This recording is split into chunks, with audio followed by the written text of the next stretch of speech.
This podcast is in partnership with Fill Your Boots. My mate Sean Phelan has been matching clubs with players and players with clubs for over 6 years to help get grassroots rugby games played. Head on over to fybrugby.com to register yourself or your club to help grow the game. You'll also be part of the Rugby Social Network and enjoy tons of resources, special deals and FYB TV. Go register at fybrugby.com today. It's called interpretation for a reason. The referees will see what they see, and what they don't see, their assistants will pick up, and what they don't see, the video people will pick up. And if they all miss it, it didn't happen.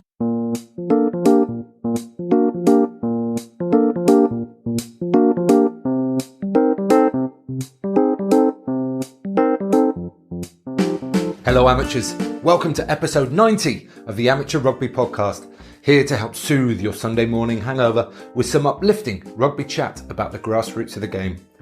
I'm your host Tim, and today I'm in Phuket, Thailand, where I've so far done a great job of avoiding the dangerous bars and treacherous night spots. However, it's getting close to the weekend, so I might have to go and explore soon. Now, what did you think of last week's episode with Junior Harrison? What a champion.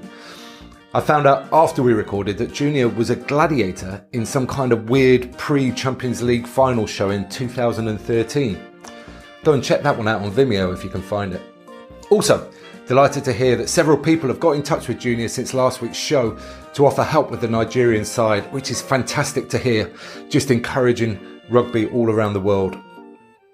And I'd love to hear your feedback on the show at AM Rugby Podcast on Twitter, or email to hello@amateurrugbypodcast.com. But my guest this week is grassroots rugby hero, Mr. Fill Your Boots, Sean Phelan. This interview was recorded in August of 2022, and we talked about the roller coaster that is being a Quins fan, Sean's early days in rugby at Kingston Rugby Club, the current situation at Racal Decca, his wanting club, and the challenges of not having a clubhouse. We then chatted about Sean's amazing project called Fill Your Boots and his dreams for its future. We finished up with the discussion about how grassroots clubs are getting on at the moment and the new league structures. Sean is an absolutely lovely guy who just wants rugby to flourish. He's a top man, and I hope you enjoy this conversation as much as I did. Please welcome Sean Phelan. Sean Phelan, welcome to the Amateur Rugby Podcast. Thank you very much, Tim Cliff. How are you? I'm good, and I should actually say welcome back, because you appeared on one of the Hot Topics episodes in season 1. So welcome back. 2 years ago now. It's been a while. So towards the end of that episode, I asked you what you wanted for Christmas. And if you cast your mind back, what you said was for Quins to win the title, but I don't think that's going to happen. What happened? I don't know. If I'm honest, it was, that was mad. That was what a crazy 6 months. Because at that time, we'd just lost Gustard, and I think everyone had sort of taken the reins themselves, Nick Evans and Adam Jones and everybody, and I don't know. It was a bit bonkers. But I have to say the final at Twickenham was the best rugby day of my life. It was such a strange one because I had tickets for the Lions at Edinburgh and they got cancelled twice.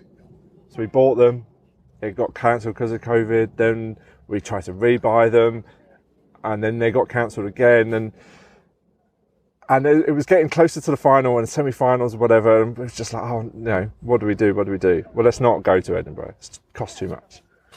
And then Quins get to the final. So the decision was made for us, and we managed to get a ticket. Me and my dad managed to get a ticket for the final. I tried everybody. Gallagher themselves, Premiership Rugby themselves, Quins, everybody. And I don't know if this should go out, but Exeter made their link public. Really? They made their ticket on sale link public. And so we bought tickets through Ticketmaster for final, because at the time I think everybody had hoped that it was going to be 40,000 perhaps, or 20,000, and it wasn't. At the last minute they decided to go to 10. So again, those tickets got cancelled, and then Exeter made somehow their link was made public. Really? So Quins had snapped up their couple of thousand allocation very quickly, and I clicked on the link and bought 2 tickets from Exeter. And I don't regret it. I'm sure you don't. No, I don't regret it. And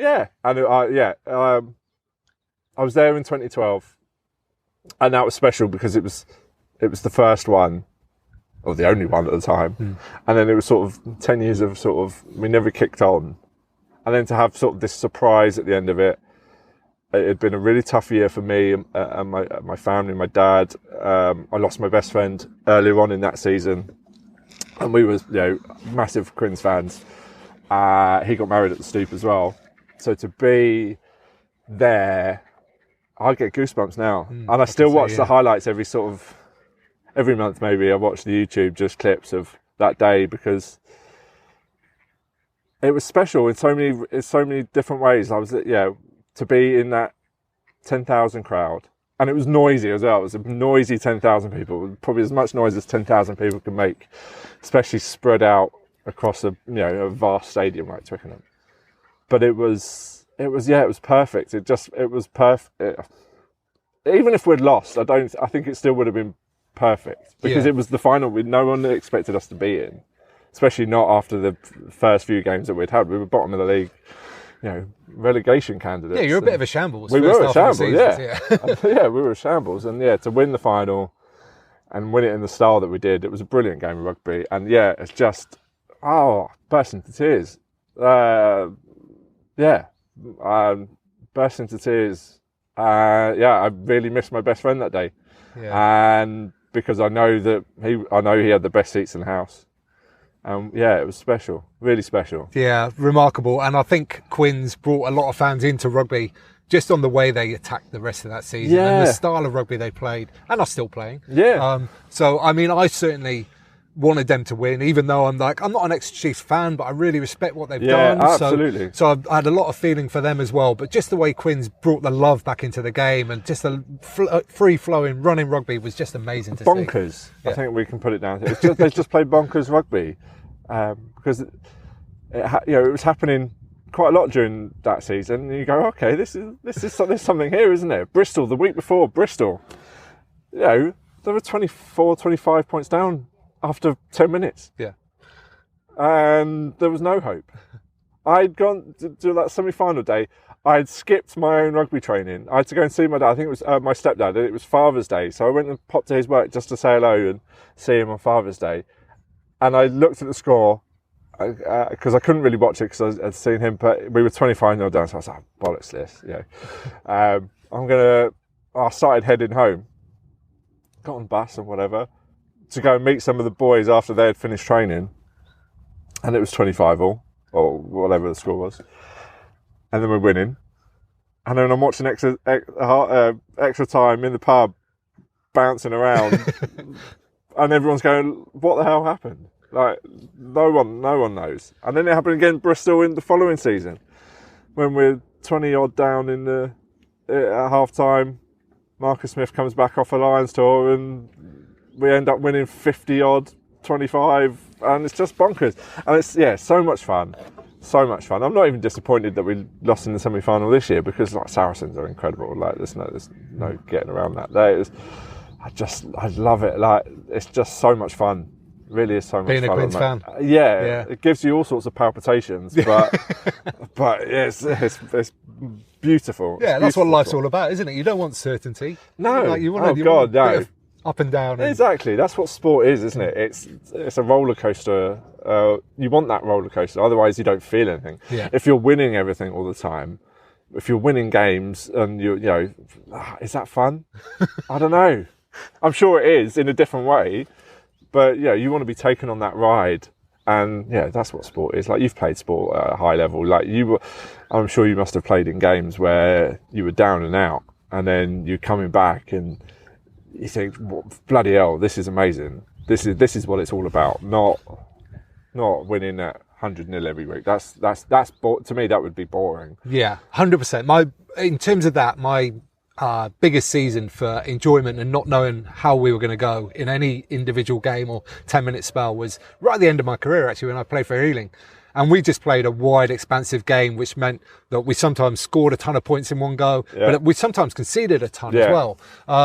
And we came back to win games with the last kick or get draws. We drew 3 games in that season with the last play of the game. Yeah. Those kind of things. And those are the games. That season was in particular just wild. Yeah. And it's probably one of my most memorable, if not the most memorable as a result. Yeah. Yeah.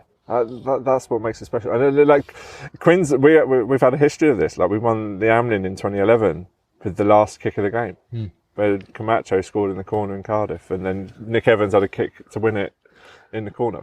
Stade Francais at the Stoop, where they've gone 10 minutes into time added on, 40 odd phases, and Nick Evans hits the worst drop goal in history, but it goes over.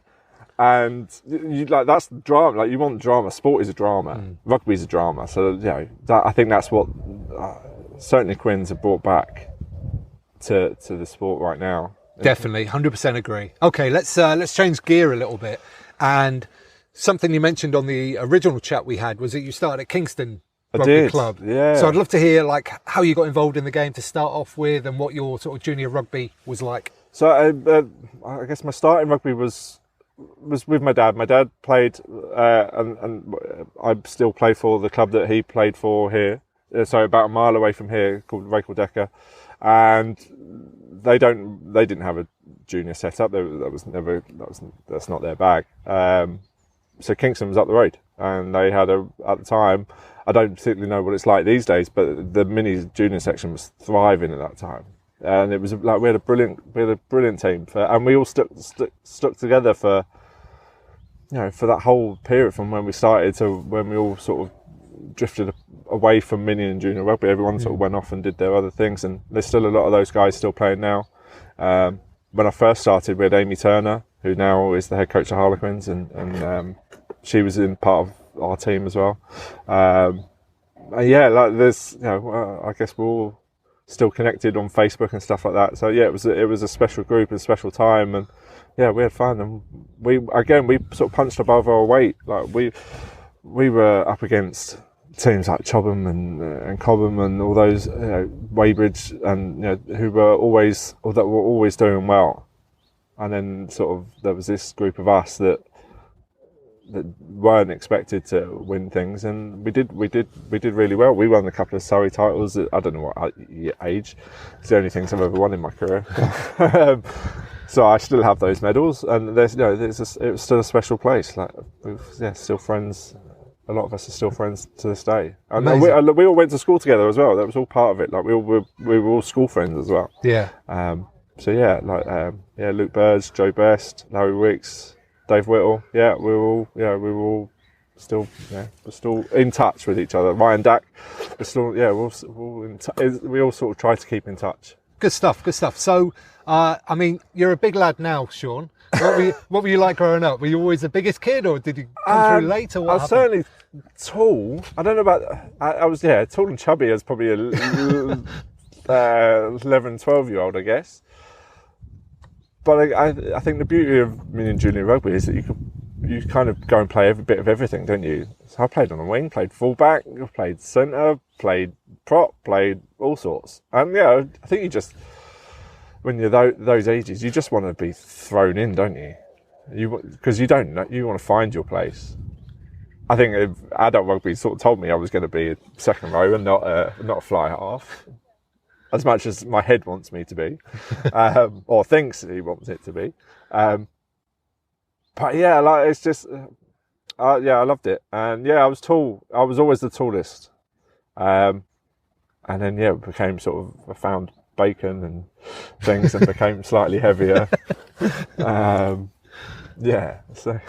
But how did you find your position? You were a prop, weren't you? Well, in senior rugby. In senior rugby. But I started off, I was always the tallest as well at school. So I started off in the second row, as most people do, who are the tallest. I didn't play mini and junior rugby. Okay. Like, I only started at school, so I missed that kind of chunk. Yeah. But then I progressed. I was one of the better ball players, probably. Okay. So I moved into the back row for a period of time. But then it was apparent that I was neither quick enough or dynamic enough. And not being a tall back rower either by that stage. I got very quickly pushed into the front row as I got into senior rugby. Yeah, so that was my transition all the way through the pack, basically from the middle to the back, and then all slowly back to the front again, which is okay. Like, I loved it in the end. It was a bit of a shock at first, but I grew to love being a prop. I really did. All the scrummaging and stuff. It was great. But what about Racal Decca? How are they looking for this coming season? When are you hoping to start? Obviously, I don't know. Like, those that don't sort of know about us, look, we're a one-team club. Barely, I call them barely 15 because we struggle to get 15 out every week. But that's been my home since I was a baby. My dad was captain and chairman and all sorts. My mum was heavily involved. And so we're a bit nomadic really. Whilst we play out at Kingston University and it's lovely. For 20 years we haven't had a clubhouse or anything, and we don't train either. Well, if we do, it's Saturday mornings up until we lose the light because we can't afford to rent anywhere, or there's no floodlit areas in this area that we can borrow for an hour on a Wednesday. So this season I genuinely have no idea. And it's been like that the whole time. The whole time that I've ever done it. Like, you never know what's going to turn up. Just gauging the temperature of the group and seeing how many people are keen to get going and start playing. No, I think it's exactly the same as it has been. It's the same. It's the same group. It's the same core group of 8 or 9 of us that do the training, do all the work, and then people will arrive when games start. People will start turning up again. Yeah. That's what happens. Yeah. And because we haven't got, I don't like this term, but culture of having a clubhouse and being able to meet up in the summer in a home in a home base like a clubhouse or whatever. We don't really do that. But yet we're still.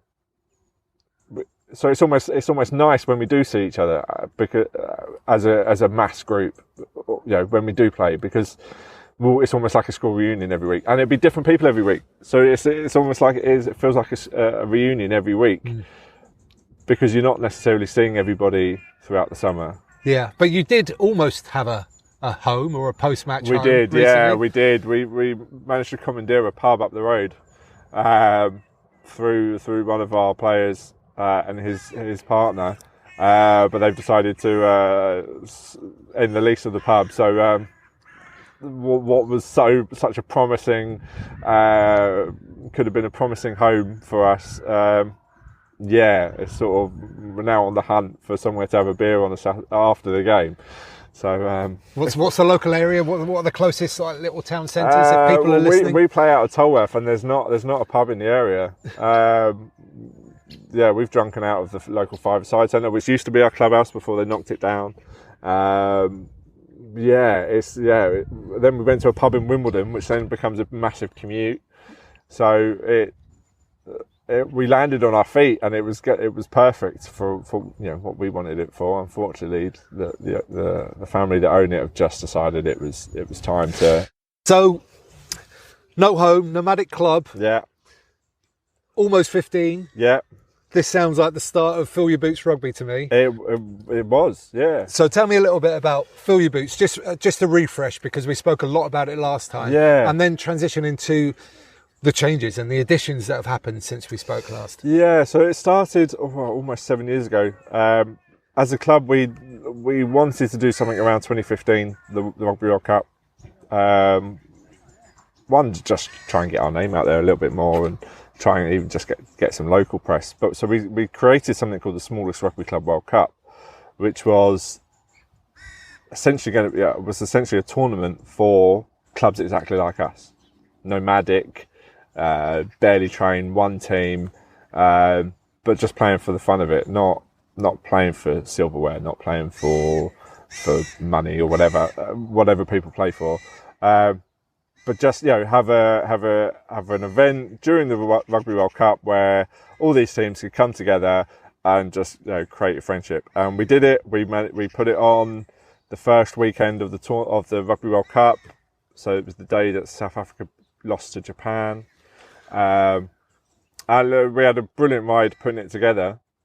And I was the captain of the club at the time. And for that period, before period, we were struggling. We were on our knees. We were barely getting 10 or 11 people wanting to play every week. But on that day, lots of people came out of the woodwork. We ended up with 2 teams. Right. A team pulled out the night before, so it turned out that actually everyone was going to get a game because we created a Barbarians team, and it meant that everyone could mix together and play, and we didn't lose a team. So everyone got to play. So we had 40 odd people confirm that they want to be part of this tournament, which is amazing. And then the week after, we thought this is the Great White Hope. And Sir Clive Woodward came, and it was brilliant. Land Rover was superb, helping us. And the week after, we were back down to 9, I think. So People just wanted their names in the paper, did they? A bit of maybe I don't know, maybe. We kind of just. I wanted to. I was the captain of the club. It was getting embarrassing calling people on the clubs on a Friday night. Saying that we can't make it, because then that's so unfair on them, because they've made the effort to try and put a team together. The referee's going to make, is giving up his commitments on a Saturday. It was getting too much. We were cancelling every other week. So I wanted to create a group, whether it was on WhatsApp or Facebook or whatever, of like-minded clubs in the Surrey area that would help each other out. That's what it was going to design to be. It was just going to be the clubs that we were friendly with, and I kind of thought after a couple of weeks of it working pretty immediately, and people taking this idea and going, okay, this is pretty good. Maybe this is something that could be bigger. Lots of other clubs from lots of different areas started following the Facebook page and Twitter pages, and you go, oh, maybe this isn't just a Metropolitan Surrey problem. This is a national problem. So what turned into being sort of a local idea sort of went a bit bonkers nationally, where clubs and players were desperate to find each other, and it sort of snowballed from there. It's now on social media. It's now 20,000 plus across all the platforms, which is, to me, just mind-boggling. Like it's so much fun, and it's all been me. It's all me and my phone. It's not as much as I probably need some help.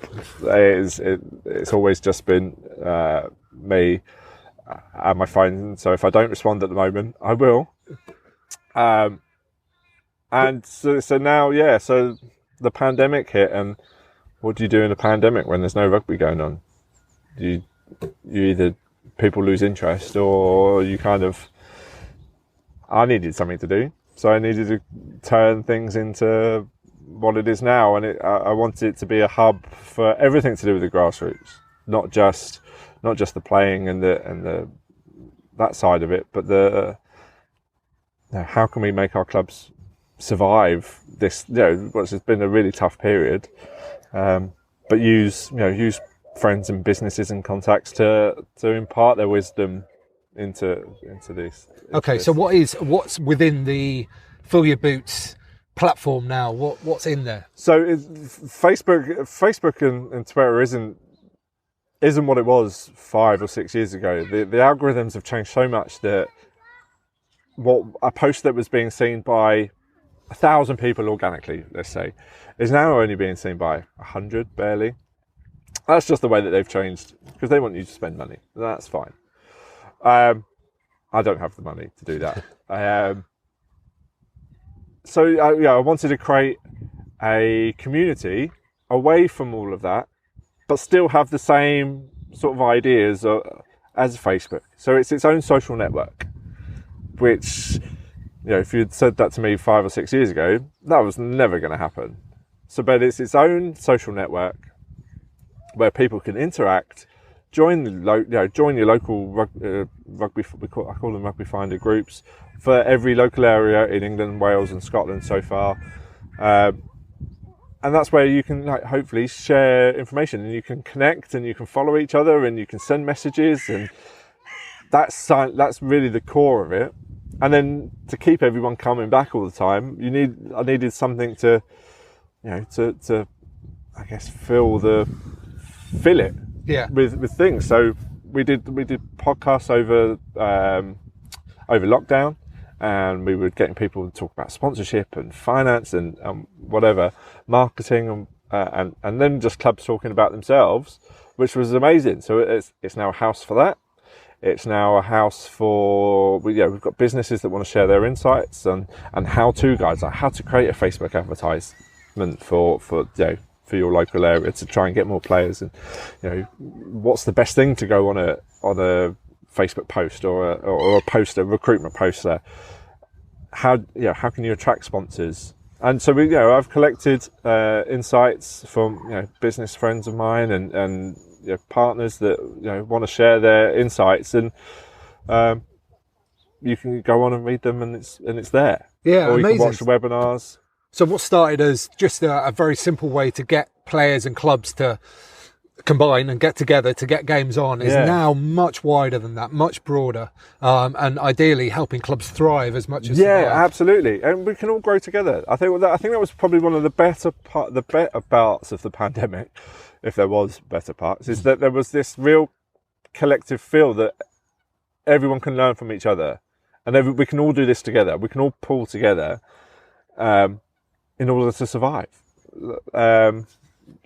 So you get to hear from lots of other clubs about what they did and I'm not just talking about the pandemic, but what they've done in previous years to bring people in, what they do on a weekly basis to bring people in. So I needed to expand and become just this hub of everything to do with the grassroots. And then there'll be other stuff that hopefully we'll be able to do that is slightly more general rugby, but the core of it is I want it to be a home for rugby players and rugby coaches and the volunteers as well to just come and share their insights, or find if they've got an issue with something, but maybe in the library there might be something that can help them, and then we can interact and and find each other players and get games on, and and just keep grassroots rugby growing, because it's such a you love it, I love it. You do this podcast because you love it, and you love the community side of it. This is just an extension of that. So that's what I really want this to be. And it's all free. Like, why would you want to try and take money off people? Yeah. Like, there's so many apps and stuff that want to take money off you, and that's great, cool. But like, let's build this all together. And I think the more people join. And this is a plug for it, obviously. The more people join, the better it becomes. Yeah, just the same as how Philly Roots became more useful for people. It's because more people used it. If more clubs are signing up, then there's more clubs for people to go and play for.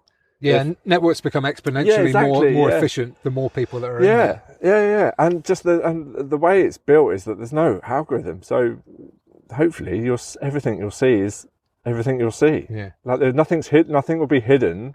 Nothing, you're not going to get bombarded with, well, you might if I need to make some money, but you won't be bombarded with sponsored posts that is not necessarily relevant to you. This is all designed to be grassroots rugby, which is like, why wouldn't you want to be part of that?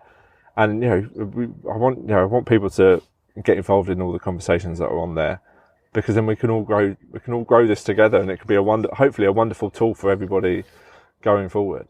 Yeah, wonderful stuff. And as a byproduct of this, you've got basically a direct line into Steve Granger at the RFU, which is kind of nice, isn't it? I don't know whether it's a direct line.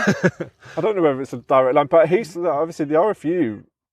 Oh, sorry. First, who is Steve? And Steve is the head of rugby development at the RFU.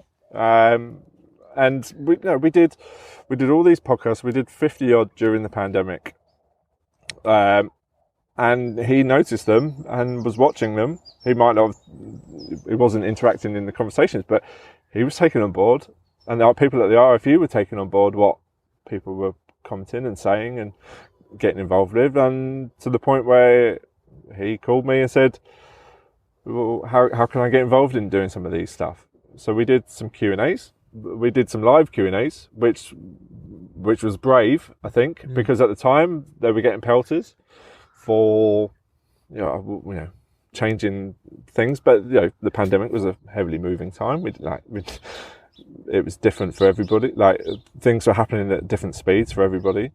So yeah, he came and did some live Q&As, and he took people's responses away with him. The RFU have been brilliant recently, and I think the podcasting side of it and this new hub side of Philly Boots has really kind of gone, oh, okay, maybe there's more we should be doing in order to promote the game, because there are plenty of other people doing it. We just didn't realise it, like yourself with your podcasts.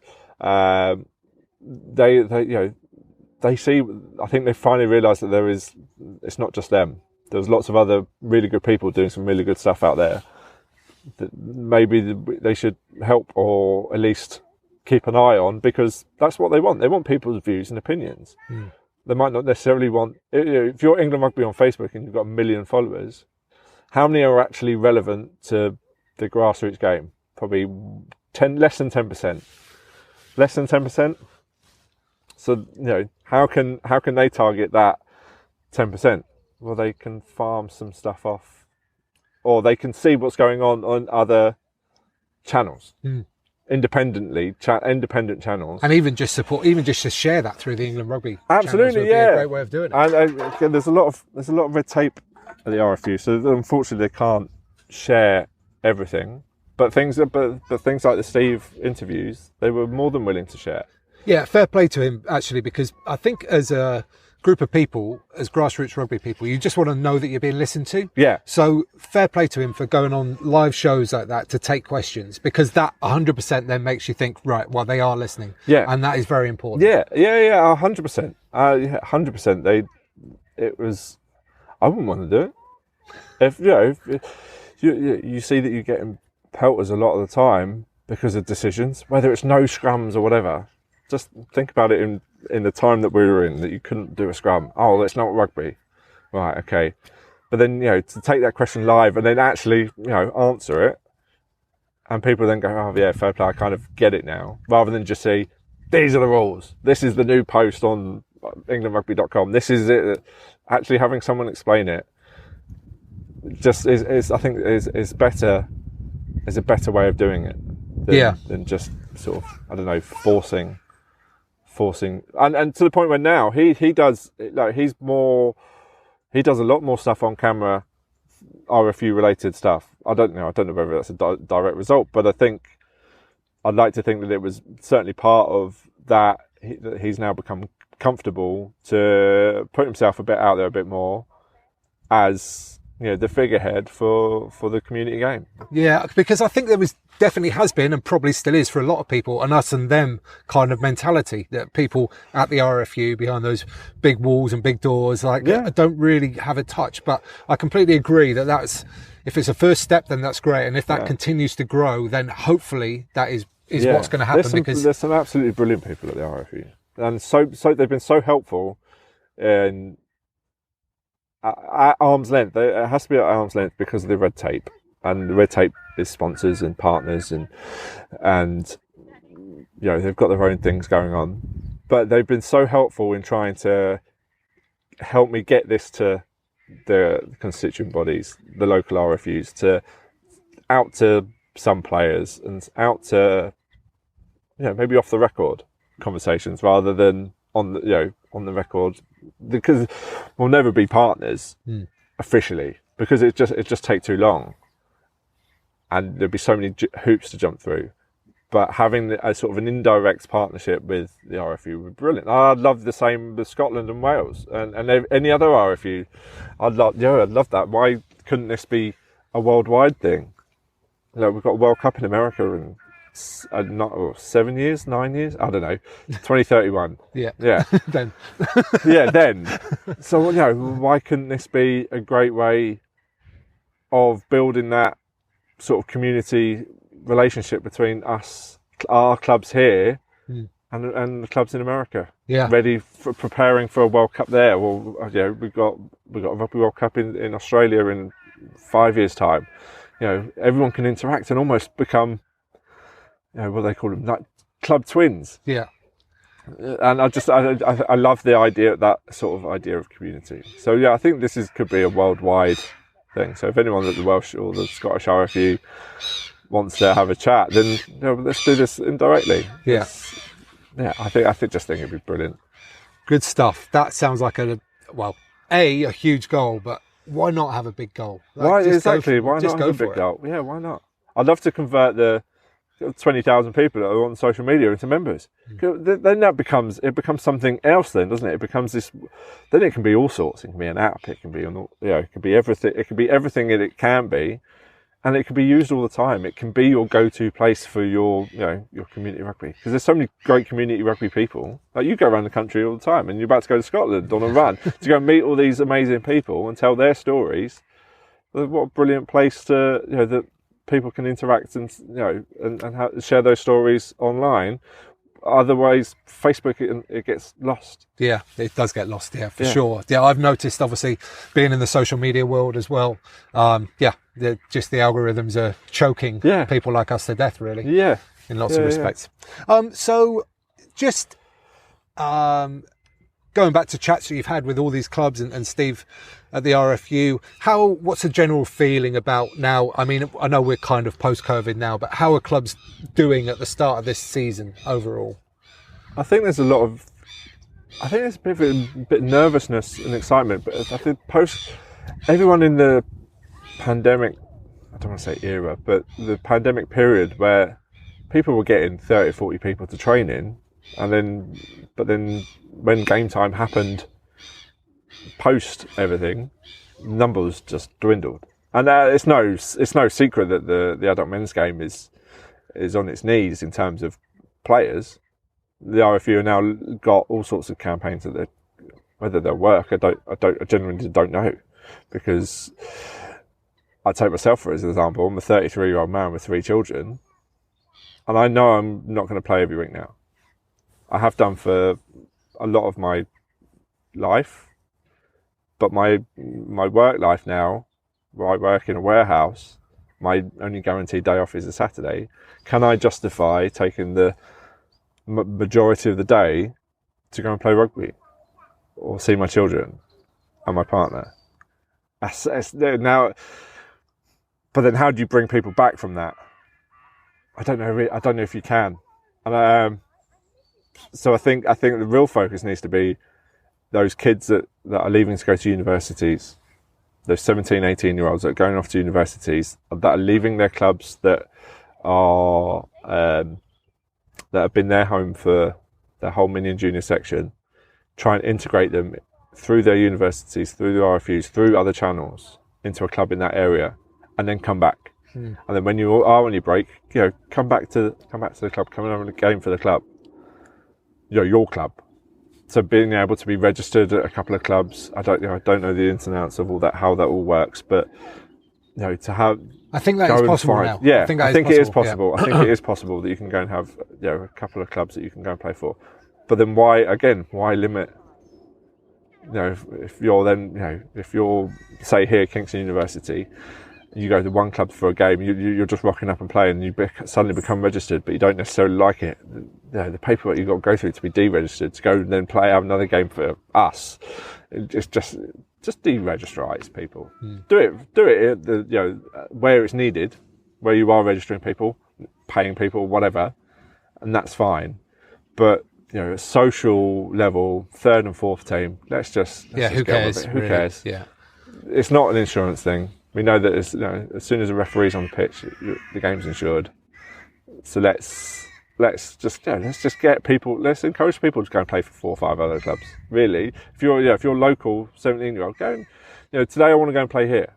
Or next week these people need a game. And we did have that. We had that at Kingston University. We did have a game, someone called a game finder. He was brilliant. So they had the university teams. They play across the road here. They've got 4 or 5 university teams. They can then say to this guy, well, yeah, I fancy playing on Saturday. Who's looking for a game?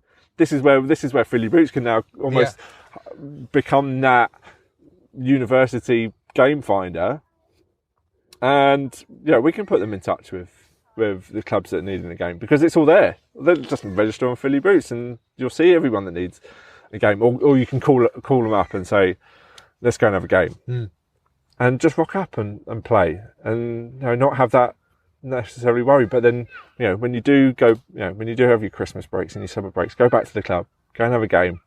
Just try and keep people involved that way. Yeah, I think that's got to be very club driven, hasn't it? Like the clubs have got to be the ones doing that encouraging and doing that communication. Yeah, certainly. But I think there can be a dialogue between university and clubs in the area as well. And I guess there's a chance for the RFU to actually do like an advertising campaign around that time of year as well. Headed home for Christmas, make sure you go and play for your local club or whatever. Even now, as people start heading off to their new universities, make sure rugby clubs are part of freshers fairs and stuff. We looked at doing a freshers fair 10 years ago. I don't know what it's like nowadays, and it was a ridiculous amount of money that we couldn't afford. Right. And we play on their pitch. we play on their pitches, and we wouldn't be able to afford to go and do that. But try and get in front of them at training, or do some co-training, or get your club's coaches to go and train the university team, and vice versa. Become their opposition for a training match, and then have a beer afterwards, and then you might be able to pick 3 or 4 up that will play a couple of times a month, hopefully. Actually, we did that at Old Coffeeans when I was coach there. I can't remember the name of the local university now, but we did that where some of our coaches would go and coach the university team. Yeah. And I think there's still a few of the lads that played. We only did it for a couple of years, but some of the lads that were from that university team are still playing at the club now. Well, our captain now came from Kingston University.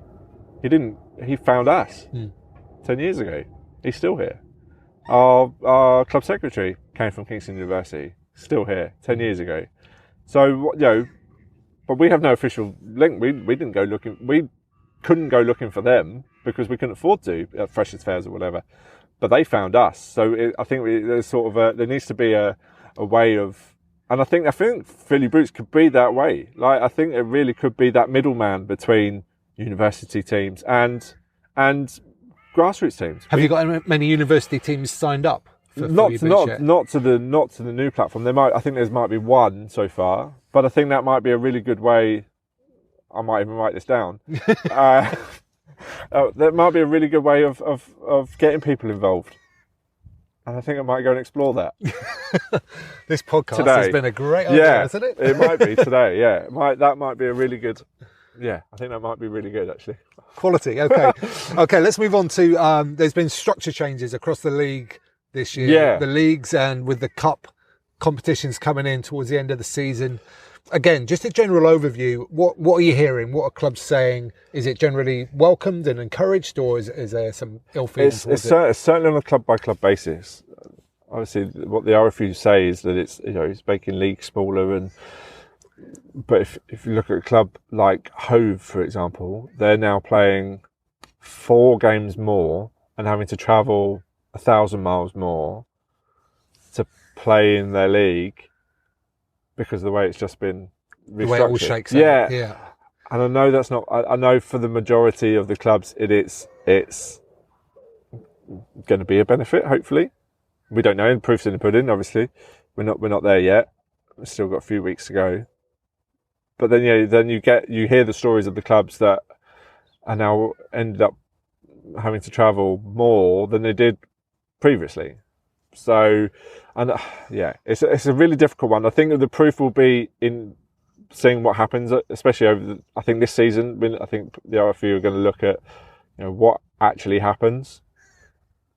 So I don't want to say grin and bear it, but let's just see, because I think they're going to be very flexible on how this works after season 1, possibly season 2. Whether it shortens seasons or not, I don't really know, because then you've got the added cup at the end. So what is a September to April league season, suddenly becomes September to end of May, June. If you enter the cup. Obviously it's not compulsory. Yeah. but yeah, you could. It could be. I don't know. I think it's a case of wait and see. I think the idea is right, and there's been a lot of planning. This was meant to happen before COVID. They've been working on this for a long time, and now this is sort of this is the only time to implement it, because we needed to get a season under our belts after the pandemic. But I think the cup competition. There hasn't been a national cup competition for such a long time, especially at our level, that I think it's exciting. I think it should be exciting for people. And then there's an opportunity to play at a big stadium at the end of it. I don't know, they haven't announced where and who, but I think they're very hopeful that this Papa John's trophy, which I'm hoping there's going to be lots of pizza involved, because I went to a Papa John's football tournament game. I was very disappointed that there was no Papa John's. So if anyone from Papa John's is listening, that'd be send some vouchers. I was going to say, actually, having a load of pizza at the end of the season might be as big a carrot as playing in a big stadium for a lot of people. I don't think you're going to see many carrots on pizzas, to be honest. To me, if there was that thing being dangled that you might play, I think they're hoping for Twickenham to be used. I don't know if that's, but other big stadiums to be used for these cups and cup finals. Wouldn't you want to play at Twickenham? Yeah, heck yeah. I never did. Yeah, no. Never did. No, I guess I think a lot of it's going to be wait and see. Let's get through the drought period and all sorts first, and let's see where we're at. I guess people should just go into it with eyes open, and give the RFU feedback. If it's not working, tell people, because then that's when changes can be made. But I think this year will be a lot of finding of feet. People will see where they fall within the pyramid now. It might not be for them, but until it happens, we don't know. Yeah, really. So yeah, I just think people should just go and enjoy it and see what happens. I completely agree, and I just want to emphasise that again. Feed it back if it's not working for you for whatever reason. Feedback, because we mentioned earlier in this podcast, the RFU are making efforts to listen and listen to feedback. So feed it back. Yeah, feed it back. Tell the club developers, your local club developers, tell your local RFUs, and everything will be fed back, and then that's when changes, tweaks and stuff can happen. And I think they're open to tweaks as well. So, we're about to be joined by some big old ducks, actually. Geese, they are. Geese, yeah. They're bloody huge. Canada geese, they're massive. Hopefully not aggressive. Okay, let's move on to the rugger law bore section. This used to be a question about a specific law. However, I've decided to can it for the time being, at least, because I think most refereeing decisions are getting overanalyzed, and there's too much chat, especially on social media, where it can get a bit vitriolic. And I just think that we need to let the referees get on with it. They're as good as they've ever been, in my opinion. And I just wanted to hear your thoughts on that. Are we talking professional games? Or both? But both. Both professional games. They're as good as. It's as good a group as it has ever been, and probably ever will be. And if people make mistakes, that's human error. That's you can't vilify people for that. And would you want everything to be perfect? Because that's when it becomes stale and boring and robotic. Yeah. The men's game at the minute, for the most part, look at England. It's so boring. It is, isn't it? So it just, I don't know. There's no freedom. So therefore, I don't want to say referees are sort of making it up, but maybe we'll say that. But there's just not. I would stop vilifying people for making errors. Yeah, I mean, there's room for interpretation within the laws. That's what it's called. It's called interpretation for a reason. The referees will see what they see, and what they don't see, their assistants will pick up, and what they don't see, the video people will pick up. And if they all miss it, It didn't happen. Yeah. It didn't. Like, just move on. Yeah. You can't change it. Yeah. And I think at sort of our level, these people give up their weekends to referee us. That's brilliant. To me, that's brilliant. I couldn't do it. I don't think I could. I don't think my mental health would take. And that's not, that's not. I don't, that's not fair on, the way that some people are treated. Like especially if you look at football, the way you're spoken to. And that sort of has crept in a little bit, in rugby, in grassroots anyway. That there is this, and I'm guilty of it. I've been guilty of it. But these people give up their afternoons to come and referee a game. Without them, you haven't got a game. Yeah, enjoy the grey. That's what I say. Yeah, enjoy the grey. Yeah, rugby sport should have grey areas because that's what people then talk about. Yeah, exactly. Like you look at Talk Sport, for example. It's a national radio station built off a grey area, isn't it? Because there's so many decisions that are missed and whatever. It gives them something to talk about. If they don't have anything to talk about, it doesn't exist. Yeah. No, so let's I think it should be grey. There's plenty of grey areas. I don't know. What do you think? Yeah, no, I completely agree. I think they're. I think every decision now is analysed, overanalyzed, and there was one great example a couple of years back. It was discussing the knock-on law, which was one of probably the most understood laws in rugby. Yeah. But the two top referees at the time, Wayne Barnes and Nigel Owens, publicly on Twitter put opposite decisions based around the same incident. Yeah. One of them said it would be a knock-on and one of them said it wouldn't. So if the two top referees in the world are disagreeing on this situation, what are the rest of us supposed to do, So I just think we should enjoy the grey, discuss it, sure, but just move on as soon as you can. Yeah. Okay, let's move on to the stash questions. So what is your favourite bit of stash that you've ever received? Ever received? I don't know. What, in terms of stash? Well, I have an Easter shirt that I got recently from, I did a walk. There's a hospice nearby that looked after my best friend Andy in his final days. And there was a charity walk and I did that for them. And they sent me a lovely shirt. It's really nice. And I wear that a lot. It's a bit snug, but I really like that. But yeah, I've got some cool bits of memorabilia that I collect programs. I love a rugby program. They're bloody expensive these days. Went to see Coldplay the other night. It was £25 for a program. What? Yeah. Oh my god. Yeah. So that we didn't buy one of them, but yeah. I don't think I have bits of kit that I wear regularly, which are shorts and t-shirts and.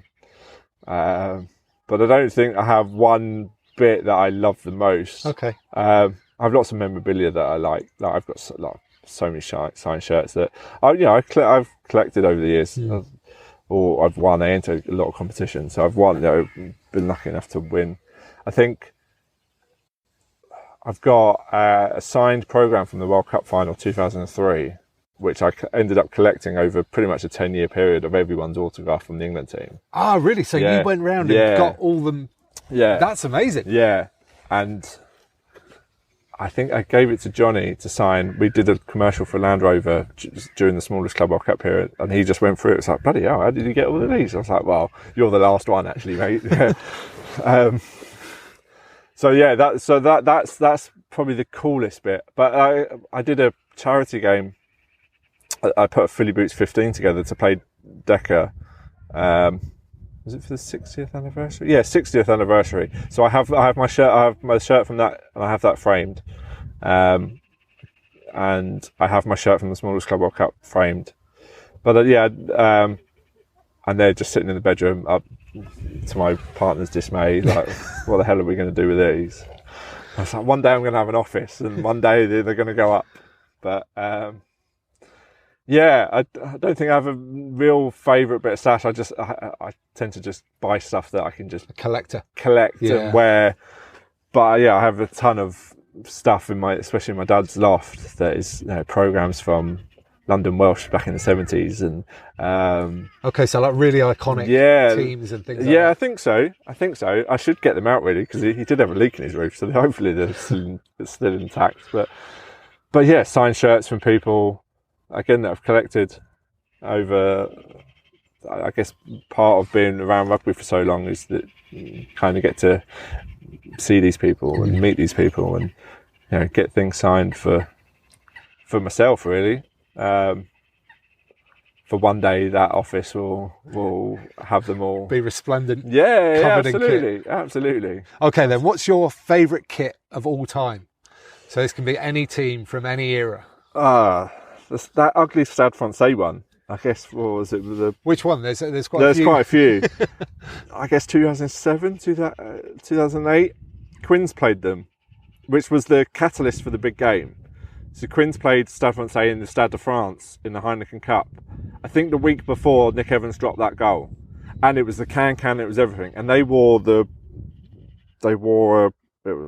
horrible, but I really like that. Yeah, the grotesque. Yeah. Was it the Andy Warhol one, or it might have been the Andy Warhol one? I don't know. I'll find a picture of it, but I really like that. But then, I've got. Obviously I love a Quinn shirt, and I've just got my boys the new kit for them. I don't think a 34-year-old fat bloke like me would look good in a replica shirt anymore, so it's training wear and polo shirts, I think, for daddy. There's a Leinster shirt where they had the harp come up here.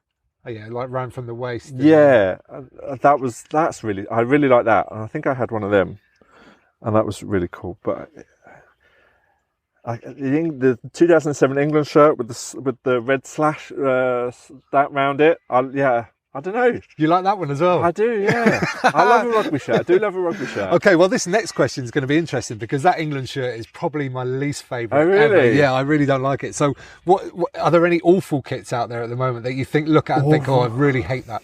Awful. The Scarlets. The Scarlets have, whether it was this year or last year, it was horrible. I'll find you a picture, but it was red. It was white, but it had blue, red and yellow on it. But then it had all sorts of artwork on here, but then it was just covered over in sponsors. So it didn't really show off everything. It had about 1 million sponsors on the chest, and then just this weird artwork on it. It was odd. Okay. Odd. We'll have to look at that Scarlet shirt from this year or last year. It might have been a couple of years ago. But if I'm honest, I don't really tend to pay attention. It's weird, because I do it for match of the day. So I always watch the first match of the day of the season, because I want to see the new kits. Whereas I guess in rugby, you kind of know what people are going to wear. Harlequins are always going to wear quarters. Leicester are always going to wear green, blue and white. Northampton are always going to wear green, black and gold and whatever. Wasps are always going to be black and gold. Gloucester red and white. You know what it's going to be. There's not much deviation, is there? But yeah, football, the publicity around the football gets you. Yeah, I really like turning up, watching the first match of the day and seeing all the new kits in the sunshine, because it's always sunny on the first day of the football season. So that marketing man's dream, you are. Yeah, well, yeah. Someone asked me that recently about. I was talking to, we've got a new partner on Philly Boots called Sponsor Connect, and we were talking about sponsors on the front of shirts. I said, well, I still have DHL Harlequin shirts. Even from a couple of years ago. And you're just a walking billboard. It's like Formula One. You're a walking billboard, aren't you? Because you've got so many sponsors on your shirts these days. But I guess that's the way of the world. You need to pay the bills. Yeah, for sure. Okay, we'll close it up there. But before we do, is there anything else you want to say? Any closing thoughts or anything? I guess thank you for coming down to see me. I guess it's been a pleasure. I'm really excited about this season. I think everyone, think everyone should be. Go and get out and play. We've got a World Cup Sevens in a couple of weeks. We've got a Women's World Cup in 50 days, I think it is now. We've then got a Rugby World Cup in a Men's Rugby World Cup in next year. And then how exciting is this 15 months going to be? Yeah, what a perfect time for the sport. There's a lot to look forward to. I completely agree. Get out there and go and enjoy it and play if you can. And I mean, me and you have been internet friends for the best part of 3 years now, maybe. Exactly. But this is the first time we've actually met in person. Absolutely, and it's, hopefully this will be the start of, lots of good things that we can do together. And welcome to Philly Boots. I guess you're now on the site, as you've got the whole 70 odd episodes on there now that everyone can go and enjoy. We've got a ton of other stuff that you can go and check out. But I wanted, you've been such a great help to me and helping me spread the word about Philly Boots, because I have no marketing budget, and it's just, as I said a bit earlier, it's just me and a mobile phone. So to have, allies and friends that, have been so supportive, I think we could, I think there's plenty more that we can all do together to grow our wonderful sport. And I love this sport so much, and I love the people in it. So keep telling the stories and sharing those people, and good luck on the run. And hopefully you don't get too wet in Scotland. Hopefully Bruce will be able to run a bit with you. We'll even get Gordy Reid to come and have a run around with you.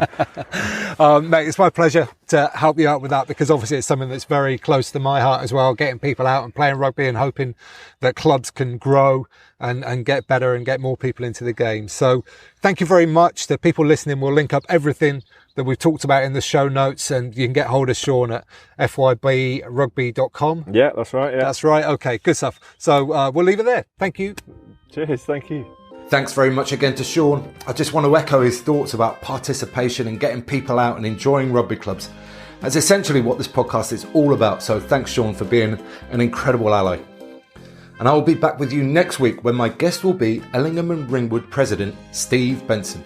There's a lot of learning in next week's show, as Steve talks us through how they've grown as a thriving club at Ellingham and Ringwood from very humble beginnings. Now, if you've enjoyed this podcast, you could rate and review on your podcast player, like, share, retweet, all that jazz. But what I'd really like is if you mention it to someone in person the next time you're down your local rugby club. Okay, I'm off out for a run to get me feeling fit and healthy before I get stuck into this Phuket nightlife this weekend. So wish me luck, and until next week, get out and play. This episode was also sponsored by WebPie for all your WordPress website needs. Do you need a website, or do you know someone that does? Trust the rugby family and think of my company, WebPie, that's WEBPI, for your WordPress website design, build and support services. Find out more at webpie.co, that's WEBPI.co.